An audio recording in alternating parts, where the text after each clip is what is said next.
Sabia que para te fazer um processo de implementação da Lei Geral de Proteção de Dados, ou até mesmo para te tratar dados dentro da empresa de uma forma coerente, tu tem que saber outras leis além da Lei Geral de Proteção de Dados? Então fica ligado que eu vou te contar como isso funciona.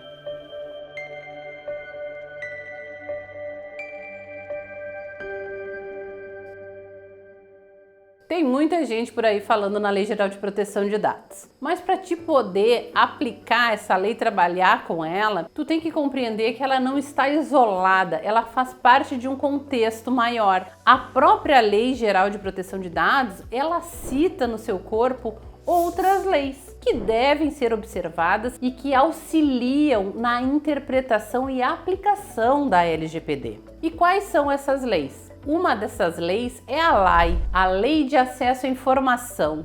Sempre que a gente for cuidar de dados pessoais, além dos cuidados previstos na LGPD, a gente também tem que cuidar o que diz a Lei de Acesso à Informação. A gente tem que trabalhar em conjunto com essas duas leis. Outra lei super importante e que faz muita diferença no dia a dia da empresa é o Código de Defesa do Consumidor, o CDC. Pois é, o CDC, ele tem um papel fundamental dentro da Lei Geral de Proteção de Dados, porque a LGPD diz que a proteção do consumidor é um dos fundamentos da própria Lei Geral de Proteção de Dados. Ou seja, todo esse caráter protetivo consumerista que a gente está acostumado a saber lá do CDC, ou seja, o consumidor, né, sempre tem razão, né? Tem que proteger, cuidar e dar atenção ao consumidor, ele também se reflete na Lei Geral de Proteção de Dados. Então a gente também tem que cuidar, porque essa questão do Código de Defesa do Consumidor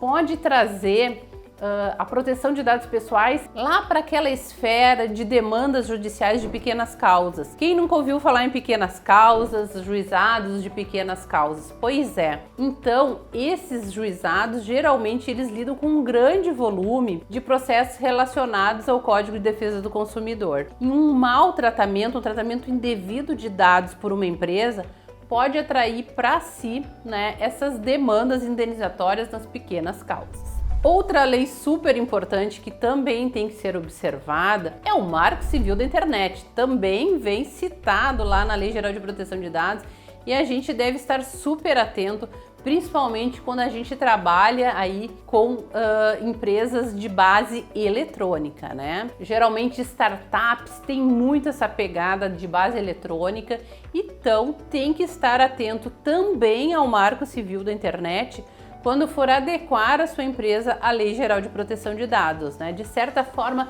eles se conversam, eles se comunicam. Tu já tinha pensado sobre isso? Tu achava que a Lei Geral de Proteção de Dados estava isolada aí no mundo? Pois é, não tá. Ela se comunica com essas leis e com outras ainda. A gente sempre deve ter o cuidado de buscar uma assessoria jurídica quando a gente faz uma adequação, porque muitas dessas alterações, se feitas de forma equivocada, podem sim estar ofendendo outras leis que tem aí no nosso cenário brasileiro. Tu sabia da importância da Lei Geral de Proteção de Dados estar se comunicando aí com as demais leis? Então, se tu gosta desses temas, se tu gosta desses assuntos, fica ligado aqui no canal, porque toda semana eu trago assunto novo. E se tu quiser, dá uma olhadinha nos vídeos que estão aí embaixo, porque com certeza eles vão te interessar.